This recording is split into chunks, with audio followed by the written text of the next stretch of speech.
Greater Bowie Chamber of Commerce presents the Bowie Business Journal, a program designed to keep our community informed about important business and economic issues.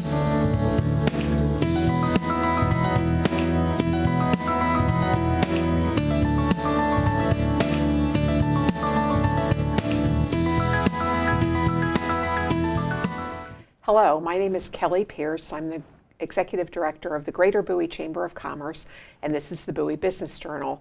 I'm glad to have with us today two of our board members as our guests, C.J. Masterson, who's co-hosting the show with me. He's with Meridian Office Solutions and is a board member, and Craig Muckle, who is the Vice President of our Board of Directors with Safeway. Thank you both for being on the show today.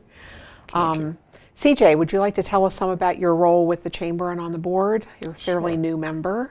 Fairly new. I am the chair committee for new members.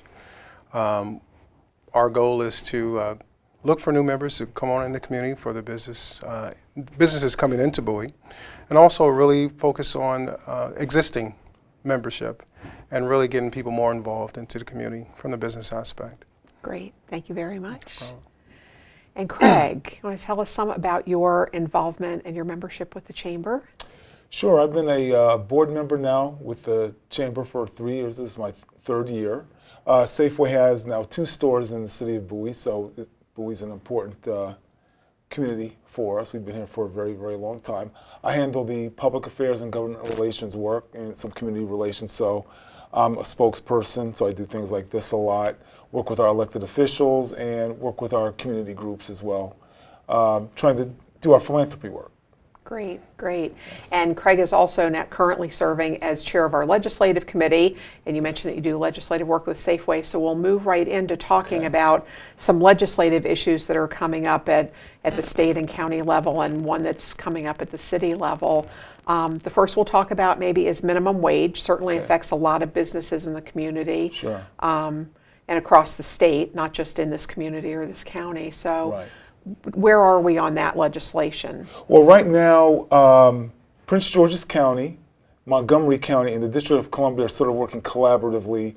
There's bills in each of those jurisdictions where the respective county council chairs and the city council chair have presented legislation, or members of their bodies. And the hope is that they will, raise the minimum wage to some higher level in those 3 jurisdictions. I think the real impetus behind it is to really have a debate at the state level in Annapolis starting in January. So that's really what we're anticipating. So because it's such a hot button issue, I definitely think it's going to rear its head in Annapolis for sure. That's something people should definitely be on the lookout for. Great. And so I've seen the county legislation. Is Montgomery County and DC, and do you think the state legislation, will it all be structured the same way to, it's an increase over several years, it's not one big hit. Are they all looking to structure it that way? The current proposals that each has, yes. Now the District of Columbia has a slightly higher minimum wage already by their own, governing mandates, but they're basically $1 above the federal number. But each of the 3 legislations are currently tiered over a 3 or 4 year period to go up some amount. And so there's going to be a lot of debate around how much it goes up, whether it's going to be tiered to that degree and that sort of thing. So it's going to be very interesting, very much of a hot topic. Yeah, it certainly makes more sense, I think, to do it at a state level rather than trying to do it by individual jurisdiction within the state. So it'll be interesting to see what happens with that. Exactly. One of the real fears, real quickly, is that you don't want to have just jurisdictions doing it, because that really gives businesses a different way to look at those jurisdictions. So a statewide piece, I think, would be far more amenable to the business community in general. Craig, was there any indication that this was going to go to the federal level at some point? I think I think people would rather see that, just so there's a national standard, but like anything else, the federal folks are having a hard time agreeing on lots of stuff that are maybe equally as divisive or certainly controversial. So I guess I would just say, until they get the things that they have on their plate going, we can't expect this to really go very far. So I think really it's going to be left to the states for a little while. So there's a federal minimum wage for everybody, but then states right now are just doing any increases that they want to do. Absolutely. Okay. Yes. Okay. Good. The other hot topic lately is public safety. Yes. Is there any legislation coming forward or coming out towards public safety? Well, this year, earlier this year during the regular session here in Prince George's County, there was a bill that I believe Councilman Olson and Franklin co-sponsored to try to improve public safety around convenience stores and gas stations. Ultimately, that bill didn't gain the sort of traction that they would have hoped, but I do think it's probably going to come back again in some form next year. I think it's an important concept because clearly there are lots of those businesses here in Prince George's County, and there have been some crimes associated with them. It's really just trying. So I know they want to deal with it. It's really just trying to find out a way what's best for those businesses to achieve the goals that the council members and the legislations are intended to really do. So we'll see how And the that structure on that is the late night hours. Yes, We're making certain requirements Yes. of training and equipment. Yeah, they would like to see some additional equipment installed if it's not there already, basically for surveillance purposes, things of that nature. And they also are suggesting that during the overnight hours between like 11 p.m. and 7 a.m., if you're a 24-hour operator, that you only have a certain amount of money on hand to minimize the opportunity for theft, and you're reducing your losses. So it's really trying to help, as I see it, mostly the smaller businesses that may not have necessary mechanisms in place. Mm-hmm. I think some larger companies probably have lots of these things in place already and may be able to serve, frankly, as a guide for the legislation to be crafted should that, in fact, come back in 2014. Sure. Okay. Well, there is an area in Bowie, Milford. It's been on the minds of a lot of people over many years. Right. Is there anything new that we should be aware about? Well, earlier this year, actually, I think it was in January, if I remember correctly, the City Council basically approved a plan for Milford to move forward and build some residential units there to go with the the business aspects of really mixed-use development. And that's been hotly debated in the city for a number of years now. So the City Council did agree to that, and so we can expect in 2014 that the developers of Milford would come forth with a concept plan that the city would ultimately approve to kind of demonstrate what kind of housing, how much it will be, where it will be laid out, that sort of thing. And that in and of itself is going to continue to be a bit of a complex issue because there's going to be residents that have some concerns about traffic and things of that nature. But it really, when you consider where Milford is located, right there at 301, 3, and 50, it makes a lot of sense to have business stairs right there in the business corridor anyway, with the other, near the Bowie Town Center, the other shopping and retail outlets there. So it makes a lot of sense. And when you have something like that, even for transit purposes, because hopefully you want to get people in a central location, and we don't have, there are some walkable communities here, but that could really be a bit of an urban paradigm in a suburban setting here in Bowie, when you have people working where they live and that sort of thing. That's really what we want to help preserve the environment. So that could be a very interesting project if it's done well, which I would think it's going to be. So look forward to that discussion. Yeah, it'll be an interesting conversation after about well 25 years of a vision of it being something that it couldn't ever become. Yes. And now lifting some covenants to allow it to maybe become what it can become. Yeah, yeah. And again, Bowie does have the benefit of having lots of amenities, but that's really something we don't have many of. Really, in Prince George's County, the kind of walkable communities where people can just, walk to the supermarket, let's say, walk to other activities that they have, and you see those, some of those things in a new home development, but you don't necessarily have the schools or the shopping right there. And this really has that opportunity for people to really not venture too far away if they don't want to, and it's great to cluster people like that as well. I mean, there's lots of reasons for it, as I mentioned before, for environmental reasons alone. Right. Yeah. And so it does make a lot of sense, and hopefully we can be a leader there as well.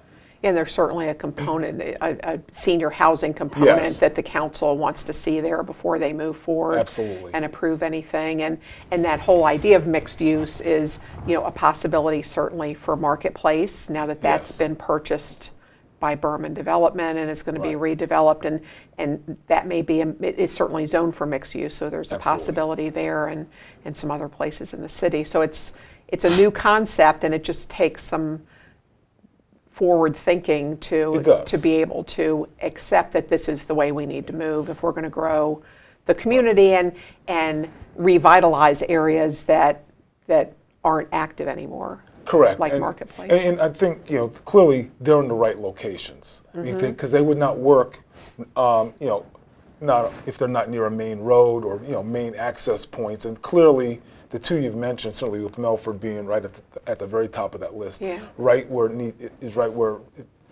it's great access. So that hopefully that will be a basis from which to build others in Bowie and certainly in Prince George's County. Kind of sounds like that would be the third location for a Safeway. Oh, well, you never know. I'll do that. I don't want to get into our real estate business, but, we did lose the store at Marketplace a little more than a year ago, and hopefully we will come back there. So we'll have to see what happens. The residents would love that. And I know the mayor and others would as well. Trust me. Well, speaking of Safeway, is there any community things that are currently active with Safeway? Yes, actually, now that we're in November, it's the holiday season, so we get real active with a lot of food-related efforts to help those that are in need. So the first thing we're doing right now in every Safeway store, so whether it's the currently Bowie Town Center or at Fairwood, you'll see we have bags, pre-packaged bags of food, dry goods, non-perishables that come under the front. What am I trying to say here?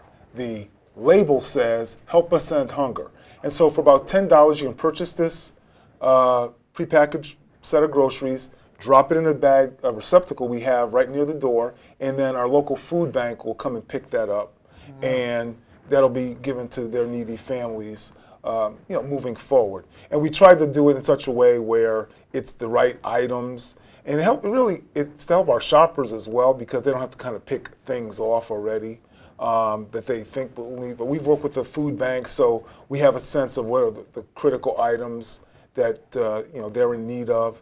And the fact that it's self-contained, basically you can just take these bags and give it to the family as a bag in and of itself, and it works really well. And the great thing is there's so many other programs that we work with the Scouts on the Scouting for Food program as well. So we've tried to use this and help that program, that robust program that the Scouts have, to take advantage of the prepackaged nature of it and really, make it a greater program than it already is for everyone. So that will continue from now basically until Christmas Eve in all Safeway stores, as I mentioned, the two in Bowie. And later on this month, we will have, we work with Channel 4 downtown on a food drive, and the Washington Sports Entertainment Group, with the Wizards, Mystics, that group, and Pepco is involved, and some other very large community partners will come together, and we will do a food drive on the Monday before Thanksgiving, right in front of the Verizon Center, where we'll collect food and money over about a 12-hour period from 6 a.m. to 6 p.m., right there in front of Verizon Center. And then those about 2,500 to 3,500 meal packages ultimately will go to needy families around the community.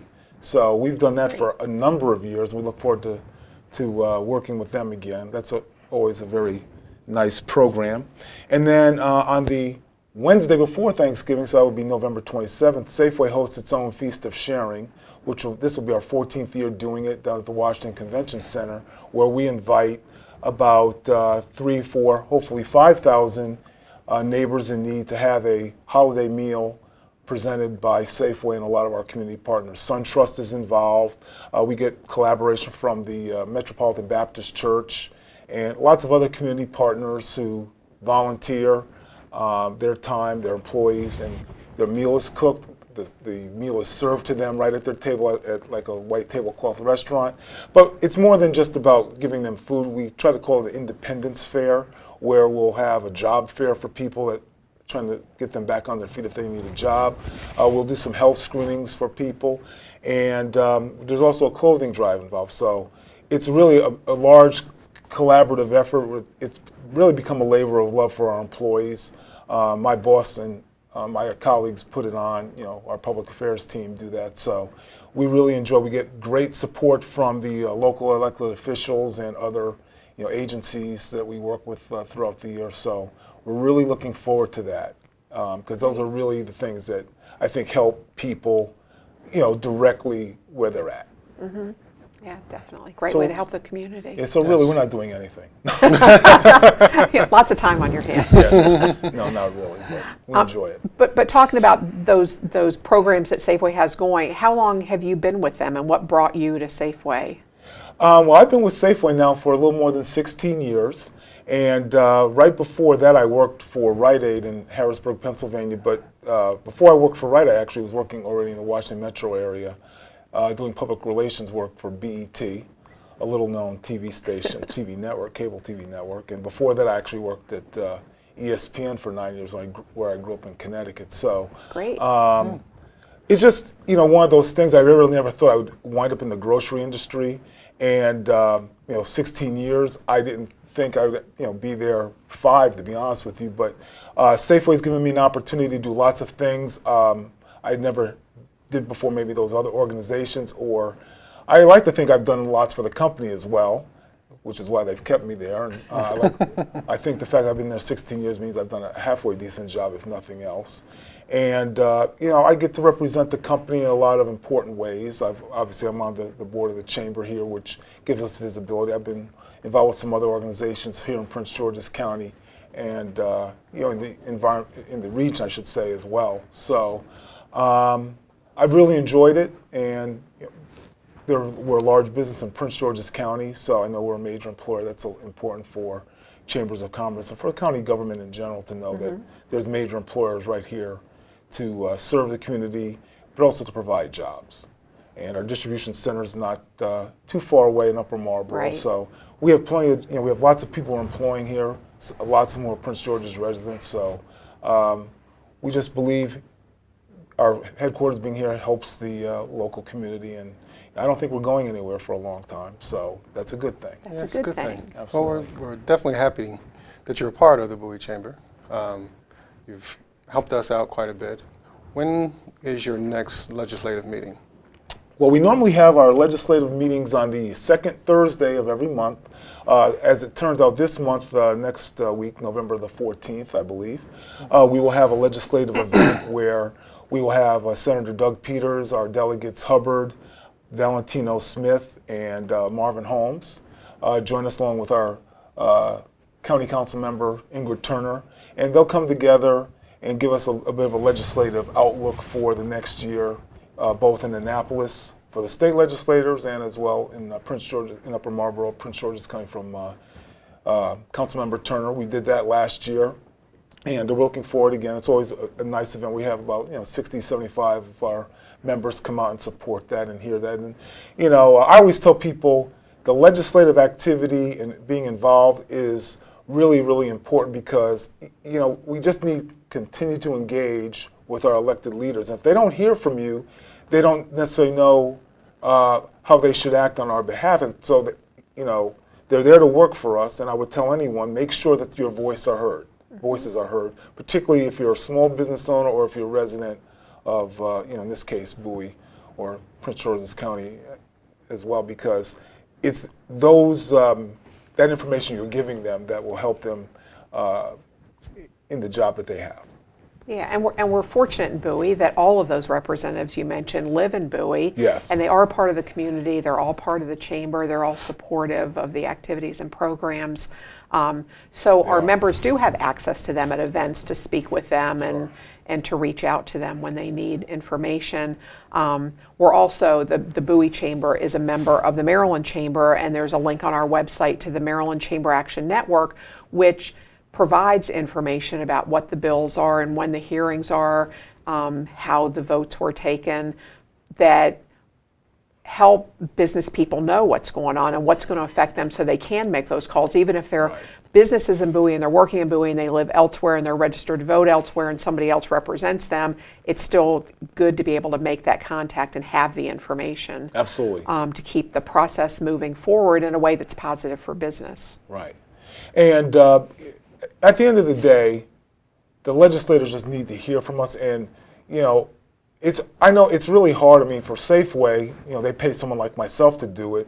And so we're sort of tasked to make sure we're staying on top of these things. That's part of the reason why we're involved with chambers, because sometimes chambers hear about things that we can't even keep track of. So that's why it's incumbent upon our small business owners who are, you know, members of our chamber to make sure they're involved and, you know, at least aware, because lots of the things we're talking about may have an impact on their business.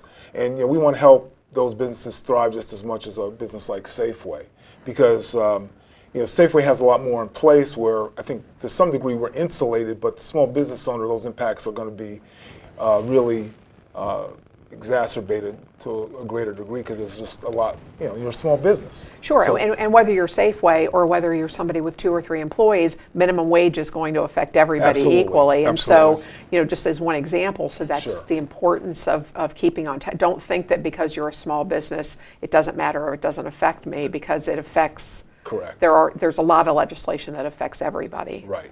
In And so, every aspect. and yeah, I was just telling them, let us be your guide in that regard, so we can tell you what will be beneficial to you, what may not be beneficial to you, and how, you know, we're not going to tell you how to think, but we're going to suggest this is why it would be helpful or not helpful to you to either support or oppose something. Yeah, think about it this way. Exactly. Yeah, and so the legislative committee, from time to time during the year, issues position statements, Right. and those are all available for the chamber office if anybody's interested in the things that we've taken positions on before. And so we do try and stay in the forefront and stay active and be a face in the community so that they do listen to us. Absolutely.